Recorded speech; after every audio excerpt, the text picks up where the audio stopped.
Hey guys, and how are you? Welcome back to the workshop. And from our last video that was a little bit messy, a little bit all over the place, I kind of just wanted to show you that off camera what I've been kind of working on with that table that we had in the last video. In case you missed it, the last video was kind of aimed to build the start of the dirty area tier table 70s nest metal workshop station area. I built a table. Video kind of went all over the place. It wasn't bad, and it ended up being an alright video, I thought. I hope you guys did as well. Don't really care if not, but hey ho.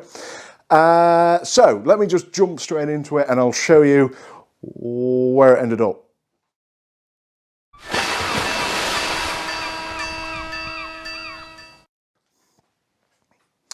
Okay, so here is the station that we have, and you'll be familiar with the tools, of course, so we just kind of moved everything around, and I've got this now on a more suitable workbench. So we've got the drill press, we've got the bench grinder, and I've got the 2x72-inch belt grinder.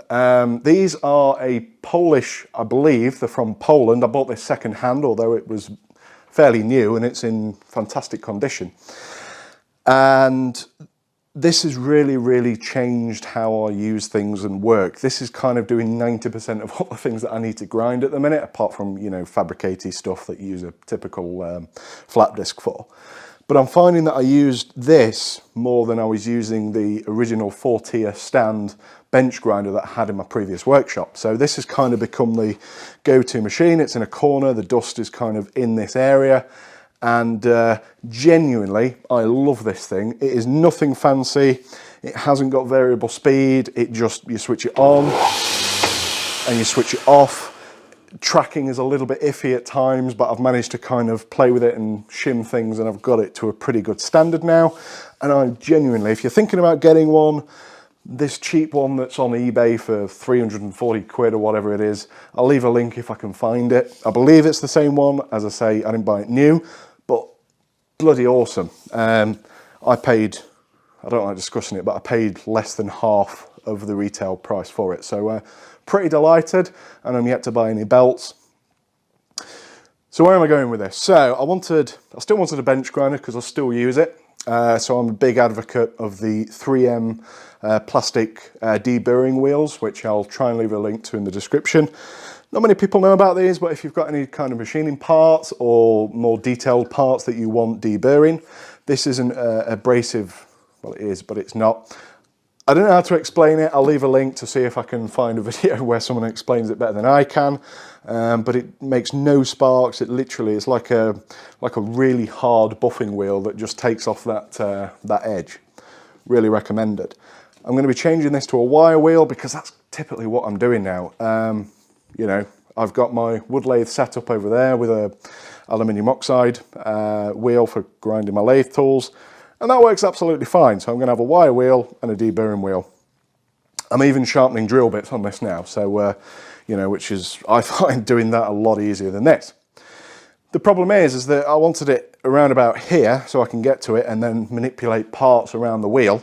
And I couldn't do that. And I spent a lot of time trying to come up with fancy ways of spinning it round and rotating it and coming over in like a cantilever type thing. And I went on Fusion, and it took me about 20 different attempts to actually, you know, the penny to drop. So I went on Amazon and I bought myself some 12-pound draw runner sliders. So now we just push it back. I can drag this out. I can drag it out a little bit further, but it works amazingly well. I've not seen anybody do it. There's probably a good reason to why. Yes, I understand that the bearings on the side are now exposed, but it's traveling less than a foot. So it's not going to be erect all the time. But it's working really well. So far so good. I've been using it, and if I want to, you know, just to send it back, it just clicks into place. Super happy, and this is kind of the finishing final part of the last video that kind of went a bit all over the place. I'll show you what's going next under the table. Okay, most of you will be able to actually guess what this is. Those that don't, it's a positioning table. I'm not going to call it a welding table because it is designed to be welded upon, but it's kind of more of a setup table, and you can get these fancy jigs and all that type of thing. So I was quoted for about £800, and I've ended up getting it for a lot less by designing it, making it, and cutting it out myself. So it's worth trying to learn fusion, because things like this that you want that I necessarily can't really afford. So I managed to get this exactly how I wanted it, to the size. So this is 1 meter long, and the depth is 700. So it's going to fit under here really, really nicely, and it's going to have some heavy duty casters. Whilst we're on the conversation of casters, I'm going to talk why I've put some really cheap crap ones onto here. Okay, they're not super crap, but these ones, I intend for this to be jacked up ever so slightly, and I'm going to put this on a more solid floor. If I do come to move out of this workshop, you know, maybe I'll get another bigger one day. Not that I really need it for now. But I've just put wheels on here just for easy transportation as well. It's quite nice because I've got the air compressor being upgraded at some point in the future. So I just want this to all be raised around. This is going to have 125mm casters on, so they're really, really, you know, heavy-duty casters. And for something like this, they'll become more of a hindrance than a benefit to me. So again, like what I'm doing now with casters, is everything's bolted on. I don't like welded on casters because all the ones that I've done just inevitably fail because they're never true, etc. So got some cheaper ones on here and some nicer ones on here. It's not going to be the best welding table in the world, but it's going to be one that fits for me and it fits my budget.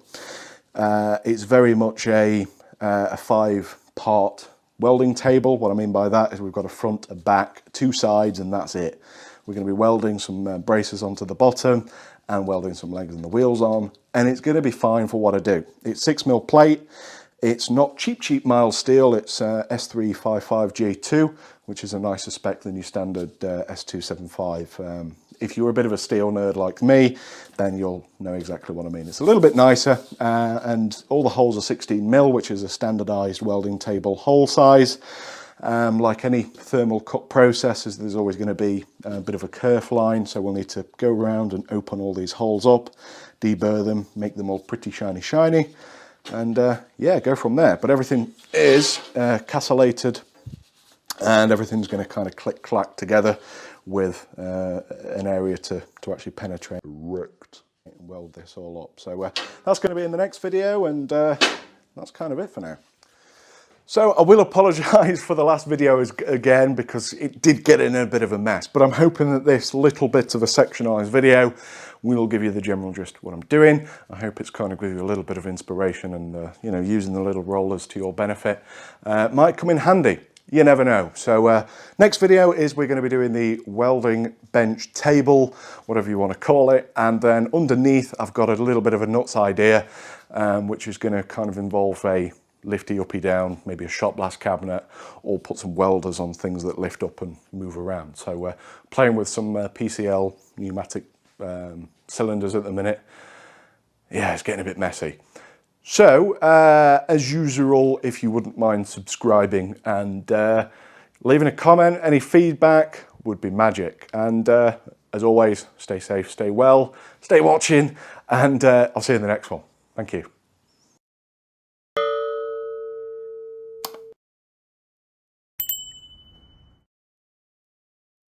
Wrecked.